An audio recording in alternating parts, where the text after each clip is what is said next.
Welcome to Home Dad Chat, brought to you by the National At-Home Dad Network. My name is Brock, My name is Danny. and we are here to talk about life as stay-at-home dads. So sit back, relax, and enjoy the show. No, I don't want much. I even love handmade crafts made of macaroni. Come on now, you should know me. Times I might eat too much. No worry about my weight, got the dad bod rocking on me. Sketches on my feet, cargo shorts look good on me. I'm a dad, that's what I do. Welcome back to another edition of Home Dad Chat. I am very excited to have my co-host and good friend Danny back tonight. How are you doing, buddy? I'm doing all right. Brock. How you been? I've been good, man. I've been missing you. I've been missing getting to just talk and catch up on different things and just have fun conversations on the podcast. I don't know, man. I think you got some good people in there. You know, you did pretty good with both Kyle and JHD are all like, yeah, I guess I'll just step back for a minute. I don't mind. That was cool. I loved hearing them both. That was great. Yeah, I mean, like I said, it's nice to have a large pool of dads to be able to pull from for Yeah. when one of us can't be there. So it was exciting to get to talk with him for sure. So it's always fun to talk poop with Kyle, you know. Yeah. Yeah. He's a And great guy in so many ways, but it was really interesting. I think the first time he mentioned that to me and I'm like, huh, so know a lot about poop. That's cool. I don't know as much about poop as you do, Hal. You know, it's yeah, very educational. definitely. And talking to JHG about equality was a great conversation too. And I got actually wrapped up today into a Twitter thing with a guy out of the UK because apparently some dude in Parliament, I don't know this guy, but some guy in Parliament, he was talking. He had a mom who got up on a screen and was talking about how like they needed something for the moms for being at home with the kids the whole time and uh, like just completely washed over the fact that their dad's doing the exact same thing and stuff. And so Yeah.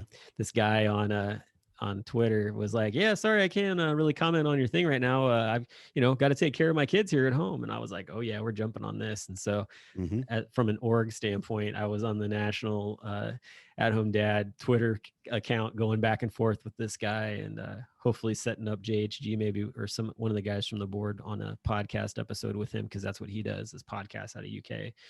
So Nice. yeah, so just fun stuff like that, just keeping it real. Yeah. Yeah. But yeah, man, I mean, so you've been gone for a couple of weeks. What's Yeah. been going on in life? Yeah, and I missed it. I missed talking with you too. I want to say that before I forget about it. And I needed a little bit of time. My grandmother passed away, Mm. and my she got COVID, and that's kind of difficult to say even. But yeah, so she passed, and she lives with her daughter and son-in-law, my aunt and uncle, and my uncle also got it and was in the hospital for several days, and he's Sorry to home hear now that. and seems to be doing great.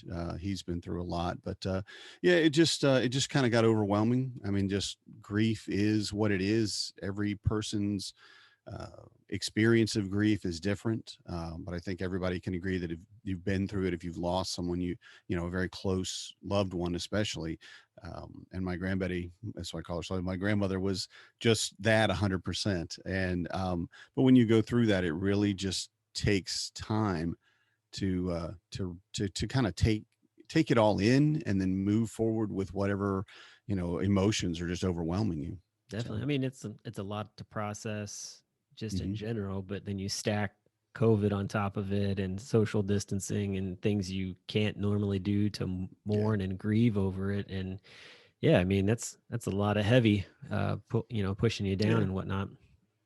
I didn't So feel too bad about taking a couple nights off there. I probably took off more than a couple nights, but at least a couple nights from the podcast. yeah, I didn't like it, but it definitely was just it comes down to self care, yeah, and being able to understand the emotions, everything that's just trying to overwhelm you, and what to do with it and how to handle it. So yeah, definitely, man. I can understand. And, sorry to hear about that and things you're thank going you. through. But I know that your wife has definitely been a support. I've been, just texting back and forth with you and stuff, keeping track of things. So that's Hmm. good. Yeah. Um, what's it been like as far as because I mean, kind of days still go on and stuff like that. And so, Yeah. you got the kids and all of that. how's that kind of been working for you? Yeah, it's been I will say I haven't done my best work in the last 2 weeks. It's been a lot of, are the kids fed? I don't care. Okay, I'm done. It's like I could have. I'm not saying that I would have fed them like chips and donuts every night or anything like that. But if that had been the only thing in the house one night in the last 2 weeks, I would have just let it go.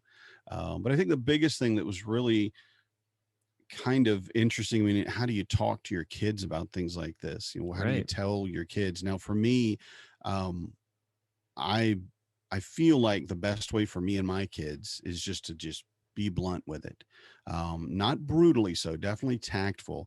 But I had a good dinner. Everybody was full, everybody was happy, and I just gathered everybody around after we'd finished eating. We cleaned the table, and we were all just sitting there, and I just told them, and because it's my grandmother, their great grandmother, and it's been over a year now since we've actually seen her. You Yeah. know, my youngest kids didn't really even parse it. Grasp what They was didn't going really on. get it. Now my 8-year-old cried, but he could tell, and he said to me, he's like, "Dad, you were so sad," and it Mm, made me sad.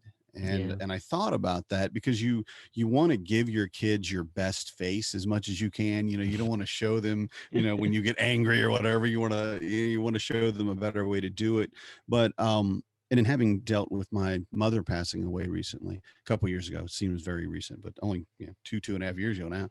But seeing how they're affected by it really helps me understand how I want them to see me affected by it. Yeah. There have been a couple times that, I mean, I'm a big crier. I cry at Hallmark commercials. I mean, I'm that guy. I'm a blubber. Just, oh man, it's Yeah. amazing, I'm right? I'm guilty, man. I'm right I there with love you. it. I love it. That's why I love you, man. I love you because you have that passion, that level of emotion that's right here, and it's really difficult, and you really shouldn't ever be asked not to show it. Hmm. But there are times when it took me, I was about in denial for about a week, I would say, which is a really weird place itself. And that was fine. I could handle everything, and the kids were good, and I got everybody going. My eldest, my 14-year-old, she was pretty torn up by it. But she recovered pretty well overall. It made her more emotional for a couple days and a little bit almost like depressed for a couple days. Yeah. But looking at how they act and how I act, I think the thing that I really wanted to is two things. One, I didn't want to ugly cry in front of my kids. All right. That's not because I don't want them to see me cry, but because it's personal. This is where I really like the first time, I think it was after a week later or so, and I was sitting in the van. I just got home and I just took a big breath and I'm sitting in the driveway and it just started coming out and it was just floodgates breaking and I was just, I mean, tears and snot and just, just the worst. And wouldn't want really my kids to necessarily see me like that because I'm not in any way able to explain it. And if I have to stop crying to explain, I'm going to stop my grief. I wouldn't mind if they saw it, but I needed to cry like that for myself, so I needed to let that out. I think you hit a really interesting point there. You're talking about like not stopping your grief. Like I think that's some really interesting insight. Honestly, I never really thought about that. Like just the Hmm. idea of like processing through it completely without like trying to put a stopper on what's going on and just be like, can I just empty this vessel for the moment? Yeah, Like, like instead exactly. it's like this needs to be fully emptied. If there's still something swishing around in there, like Right. I'm gonna I have a got to real clean it out. it's like I'm gonna have a rough like continuance of my day. So like let's just Yeah. get it out so that we can move on. So no, that's a great point, honestly. I've never really thought of that. So Hmm. um but yeah, I mean it Your kids see you cry, man? yeah, I they know they do, have. but I'm asking for the podcast because I know they Sure, do. sure. Yeah, well, so like you're saying, you're talking about Hallmark cards and stuff. Like we watched Moana this Yeah. weekend, and Yeah. anything involving like cartoons like that, where you've got like grandparents or whatever that Hmm. like pass on, and then like they come Yes. back in other ways, like really hits me hard. I mean, so I'm 41 now. It was like 2 years ago that I lost my my first grandparent. Like, I mean, I had Hmm. great grandparents that I had lost, of course, but to lose like your first grandparent that like 39, I was like, one, I felt very blessed to have them for as long as I did. But Sure. my grandmother passed away, and that was like one of the first times like that my kids kind of saw like some sadness. But I lost my uncle a little bit before that too, and so those Mm. kind of like coincide. They were really close together. So my Yeah. 39th year was a little bit rough with losing an uncle, a close uncle, and my grandmother. And so they've definitely seen me lose it in different ways. Yeah. I also just confess that I am not a good processor of my grief, Yeah. to the point where actually my grandmother's passing was so sudden, that like I drank like almost a half a bottle of bourbon in one night, and my wife found me like puking in the bathroom and completely Yeah. not in a good place. But so just so you know, everybody out there, don't grieve that way. It's not good for you. um, Yeah. You and regret that. yeah, you regret that for sure, definitely. And on top of it too, you think about you got your grandmother over the top of you trying to smack you across the face. Like that was stupid. Yeah. Um, Yeah. but anyway, yeah. So that's been one of the things they've seen. For me though, I think like the thing that really had gotten me was I was battling hard with anxiety, Hmm. and to the point where like it had really gripped me hard. I think it was last summer, 2 summers ago, and to the point where I was outside trying to play with my kid, trying to, kick a ball around like soccer ball and stuff. And my wife came outside. I think it was on actual, like on a work day or whatever. And I just sat down on this like big log we have out in our backyard, and she could tell something was wrong. And she came over, and I just lost it. Hmm. And my kids came over, and they knew something was up. And it was just a chance to be really transparent and Hmm. vulnerable with them. Yes. Yes. And it was great, because it opened up a nice bit of communication. But it was tough too. I mean, you're putting a lot out there. You know, like one, I mean, my wife is very loving and supporting, so I knew, but it was like the kids, like how are they gonna kind of perceive Hmm. it? Granted, they're young, but still. But yeah, I mean, so definitely there's been quite a few times, and um, I still process through things. They've seen me definitely, they've seen us cry for different reasons. So Hmm. it's definitely there. I will say that I don't ever remember really seeing my dad cry too much. So it's kind of one of those things where like I think I get most of my emotions from my mom, Yeah. for sure. But I think that is what it is, and I've definitely questioned my like testosterone level on that. Hmm. Sometimes it's been weird. I've had some conversations with some doctors, and they're like, no, they're like, being a stay-at-home dad and this kind of thing, they're like, that's not going to affect that the way that you're thinking it is. Like No. they're like, that's a mental, like, you're, kind of your psyche's trying to mess with you kind of thing, but that's not the case. Like, so, but I was curious, because I was like, all right, me being a stay-at-home parent, did that like, somehow like boost my estrogen level some weird way or something Hmm. like that? And they were just like, no, that's not how that works. So Yeah. for Well, anybody it's like when wondering. you have kids, your testosterone level drops. I mean, Right. that's a natural response because if you're thinking about like reptile brain, you're moving out of the need to reproduce. Oh, I reproduce now, so I can just back it off a little bit. And there's a lot more to it. And then the uptick in oxytocin, the love drug. I can't remember what it's called, but You got it right. it's the one Yep, that that's the makes right you one. love thing. Oxytocin. Okay. Oxytocin. Yep. Yeah, and how that rises, and that really, and it's amazing to me that my kids, while they don't excuse me, they don't have like the chemical hormone levels yet that they will when they're adults and what have you. Maybe my teenager does. She's a little crazy, I was gonna but say your yeah, 14-year-old. she's She's a got to little bit. be. She's good though. She's really good about it. That's But good. looking at how they responded to me and respond to me when I'm crying. You said the thing that I really, really appreciated that you said is about being vulnerable to your kids. Yeah. I mean, your kids are young still, and they're probably still in the stage where they're, um, you're Superman. I mean, you are 10 feet tall and bulletproof, right? I mean, you're There's just like, oh, welcome to the gun show, and all this. And that's who you are to them. And we are, sure, do it, man. Looks like this is the pea shooter, did man. I don't did have the gun a show. mosquito bite you, man? You're a little swollen right there. Yeah, I Just am a little swollen. Anyway. but yeah, but looking at how they see us and then realizing that we cry too. Hmm. uh, I think it's just probably the greatest lesson that I never really was taught growing up. Yeah. It was more of, okay, I'm an emotional person. I'm just going to cry. You're just going to nobody's going to stop me if I want to cry. Nobody's going to stop me if I want to be happy. Nobody's going to stop me, honestly, if I get angry. It's all going to have to come from, internal structure. And giving them that insight into your vulnerability, to me, really shows them what it's going to be like when they hit that point, when they're vulnerable, when they're scared, or when they're, whatever else, where they feel like they're not 100%. They don't, they feel either, even if it's just being sick or being weak or whatever, Yeah. having the understanding of, okay, these are solid emotions that I have, and I need to process them. I need to do something with them. I tell myself every time, I should say every time, it's only happened twice, but when someone has passed, I've always said, okay, I need a certain amount of time for grief. Hmm.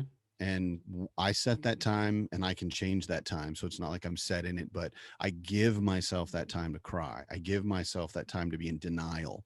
I give myself those moments where I can just blubber and let it all out. And like you said, empty that vessel out completely. And kids need that understanding. We need to teach them about their emotions and how to express them, or they'll just try to figure it out on their own, or somebody on the street will talk to them about it and be like, oh no, but just don't cry. Why are you crying? Crying because I'm sad. It's what I do, Yeah, and you're just going to have to live with it. If it makes you upset, I'm sorry. And make sure they have those tools in their toolbox so they can move definitely. forward with it. Yeah, I mean, I can remember back to when I was 16 and lost my best friend in a car accident, Oh, and that took me down a really dark path. bad. And I didn't have the tools that I have now, and Mm-hmm. so I'm really thankful that I was able to at least have some friends around. Like, because for me, like, I was really in this place of like, I don't know where I'm going to go from here. And I don't know if I can even function with the fact that he's not around anymore. And like I went very suicidal. And it was scary, and like definitely a couple of deep dark attempts were put into play. And Mm-hmm. just I it was very much, there were people in place to like keep me from ending my life, but at the same time, like, That's it good. was one of those things that I learned where like you can't be silent about it, and you do have to have like the time for grief, and but at the same time you also need to know that just because somebody in your life is gone, like that's not the end of your life. Like, Yeah. and that you've got to find a way to continue to move forward and find the positivity to also continue moving forward with them not being there. And Mm-hmm. that's those were some big keys for me that helped to walk out a very just rough patch in my life. And I mean, I still like, I mean, it the depression that I've gone through over the years, like, especially during like the November, December months, which Mm-hmm. is when everybody's getting together and Yeah. having family, are some of my like worst months of the year. Oh. And I actually, for the first time this year, sat down with my primary doctor and talked to them, and was able to have a conversation about, you know, possibly getting on meds and what that would look Mm-hmm. like, and how like, I just need something because I feel like I keep dealing with it more and more on a regular basis. And Yeah. some of the things I put in place aren't working, and so yeah. But I mean, it's that whole idea of not thinking that you can do it on your own, or that you've got to be some like strong, I don't know what the word is Yes. exactly, but Yeah. there's this like fake facade to put on of like, I'm okay, everything's good, but like, when nobody's around, like I'm a complete and total mess, Yeah. kind of Yeah. thing. And I just don't, I don't want that, and I don't want that for anybody. And so I feel like that's one of the reasons why I'm so just like outspoken about, hey, don't be silent. Silence is the killer, man, when it comes to depression and Hmm. anxiety and all those things. So yeah, I mean, I Definitely. I'm getting ready to start on a getting ready to start on a new journey with that. So, but we'll see how that goes. But um, yeah, I think it's important to be able to show emotion to your kids and to be able to talk to them about what they're going through too. I think Hmm. sometimes kids, I mean young kids, like I mean my son's 7, and I know there are times where he just can't process fully what's going on. I don't Yeah. know, maybe like with your 14 and 11-year-old, the kind of things that you've gone through with them over the past years, and what that's been like for you. Well, I'll say my teenager is not really the typical teenage problem child. She's been a problem a time or two, but we have a really good relationship. We talk a lot, and there's really no subject. And I think the biggest thing with her is that, one, she trusts that I love her, and I've Right. told her a million times, But when you mean you problem know, child, though, like you're not talking like she's causing trouble. I'm talking like problem. just a I would. couple times. Well, I mean, there's always that, but I Yeah. mean more along the lines of like kids at that age going into their teens, like there's some Hmm. emotional changes that take place, or things like that. Like, what has that been like for you to be able to talk to them about? Because I mean, you got a preteen and then you got a teenager, so I Hmm. mean, they're obviously going through some changes that are causing. I don't know. It's been very interesting. The biological changes or whatever to going into adolescence and puberty and all of that stuff. Right. Um, Overall, I've been very upfront, as I've said, even tonight I've said I'm always just very upfront about things because I don't see any reason to really, um, even more than just be tactful about things. So I kind of tried to give them, and of course I got my wife in on a big part of it with Alex because she's a girl, and I'm not, and I was like, I can give you, I've read books but I really don't know. Right. But the emotional side of it has been pretty good. I will say, with my teenager, she's processed everything well, but she does it intellectually. She's not very I mean, she's an emotional person. She laughs a lot and all that, but when she has a problem, she analyzes it. And I think you're familiar with that from, I don't know, somebody in your life, maybe Yeah. your wife. I don't know, Yeah. but She. yeah, that analyzing thing is what she does. And so when Mhm. she's running into a problem, she just looks at it as, well, here's the I don't know. The theory of the emotion that we're experiencing right now is this. How would we put it out? She has gotten I feel, a bad habit of just dead facing things. Just like taking all emotion out of her face, all emotion out of herself. She sits and she listens. And then when it's all done, she's just like, okay, yes, sir, no, sir, or whatever. If it's something that she's done wrong, she just dead faces it and has Mhm. no emotional reaction. And that's one way of dealing with it, I guess. It's definitely not the way she learned that from me. But because I'm just like all over my face with my emotion. But they've been really good. Now, my preteen so far, he is not even, like, chronologically he's a preteen, but he's still just a kid. Yeah. He's not even cresting yet. I mean, I'm waiting. I'm trying to push him. I'm like, come on, man, let's get this stuff going. We gotta get into it. We're in middle school already.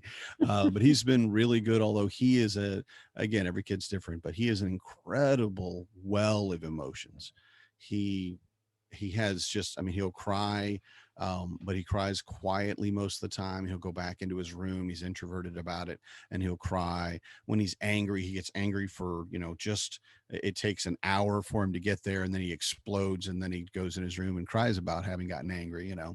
So his emotions are a little bit different, and of course tailoring, what I've taught him about that. But I think for the most part, what I see in both of them is that they realize that it's okay to have emotions. Yeah. It's okay to be scared or angry or sad or grieve, or, to be vulnerable. And I feel like, at least in some parts, that's a win.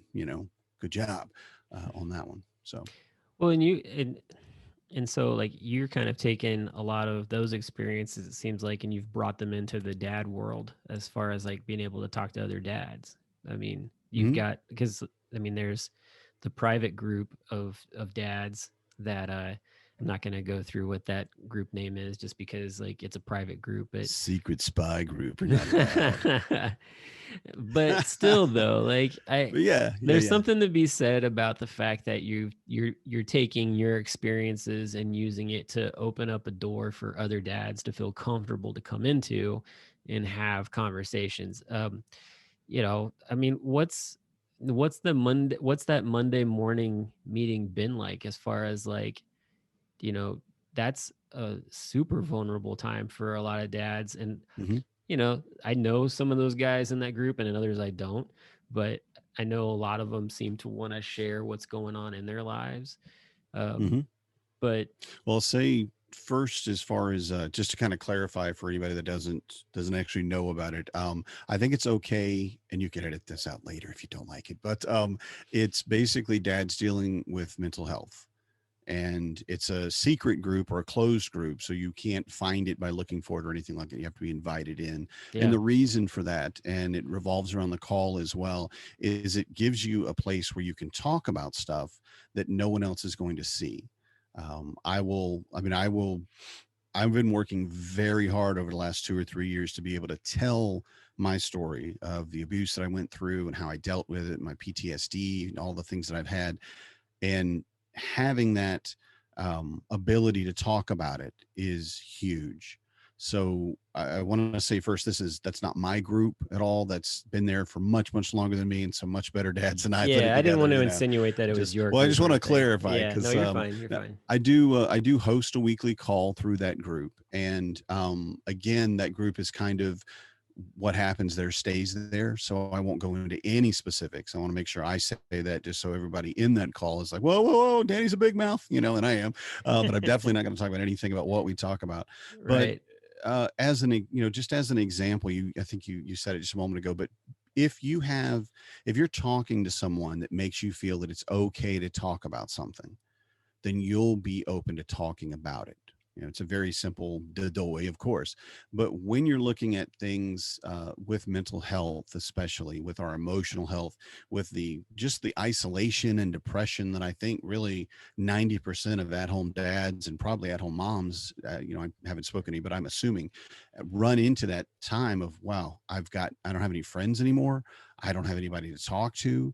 I don't know what I'm doing with my kid, and now I've got anxiety. Why do I have anxiety? What is this? And I don't even, and a lot of times too, since there's been a stigma about it, there's been a lot of, oh, he's going to see a therapist, kind of thing. And that's, 2 generations ago, really. And now it's like, oh man, you would imagine what my therapist said to me this week, or whatever. And you really have a lot more openness about it. And what we have a Yeah. weekly support call basically for that is to get together and talk about the bigger issues. Now, a lot of times we're just talking. We're revolving it around things that we've experienced or things that we've gone through. But sometimes it's just wow, man, I really wish I could get my kid potty trained. What are we going to do? So it's not all about mental health at this point, or mental wellness, and maybe how we put it, but it's a it's a place where you can talk about it without somebody making fun of you or questioning you. Are you sure that happened or anything like that? Yeah. And it's kind of, I found it. They opened the closed group. Opened the closed group. They started the closed group based on based on the breakout sessions we have at the annual at home dad convention, national at home dad convention. So home dad con has a mental health support group basically, and it's Yeah. you go in the room, doors are closed, nobody goes in, nobody goes out once we start, kind of thing. Maybe it's not that bad, but nobody talks about anything that they hear about in that room to other people. Yeah. You tell your story, but you don't get to tell, and you don't tell anybody else's. And both that group, that Facebook page group, and the support call kind of run around that theme of, okay, you have emotions, that's fine, let's talk about them, let's see what they're doing to you. Let me, none of us are medical professionals, so we're definitely not going to help you or whatever, but let me tell my story too, and maybe that'll help you, maybe it won't, kind of thing. Yeah, But definitely. And I think that having that's that to bounce back on. Yeah, go ahead. yeah, no, I think that like what you're saying, that's the key. Like that's the important piece. Like to have a community of people that you can feel safe talking to Mhm. about these things. Like they're not going to judge you. They're going to listen to you and let you, get it off of your chest, and at the same time, be supportive, maybe not be enabling, but be supportive of what's Mhm. going on. And I think that that's really key. And so that's I think that's the one thing I hope people take out of this conversation is the fact that, they see that if they don't have that, and they've been trying to figure out how to get to that next level to be able to process through maybe some things that it's just a secular thing where it's like I keep going through the same thing over and Mhm. over again. It's like what do I need? What do I got to do? And it's like maybe you just got to be vulnerable and like allow somebody or a group of somebodies into what's going on, and just Yeah. have a safe place to share it Mhm. and that support that you need. So I think that Yeah. that's what I take out of this conversation, is just the fact of just the importance of having a community of people, whether it be guys or girls, however you want to go about it. But I think for Mhm. dads, like having other dads that can share together is always a positive. Yeah. Find your peer group. Definitely. Yeah. So cool. Yeah, man. It's a heavy conversation, but I felt like it was something that just kind of fits right in, especially with everything that's going on in the world today. Like, people are feeling isolated and in quarantine and all that kind of stuff, and just trying to be safe. But don't be so quarantined that you shut off communication with other people. Mhm. There's multiple. That's the nice part. We live in a world where communication is so easy these days with all the different pieces of technology out there, and you really got to take advantage of them. So Absolutely. cool, man. Well, Danny, thanks for sharing what's been going on, and hopefully Yeah. folks that are listening find it useful, and we'll uh, we'll come back to you next week with some more conversations. I'm a dad, that's what I do.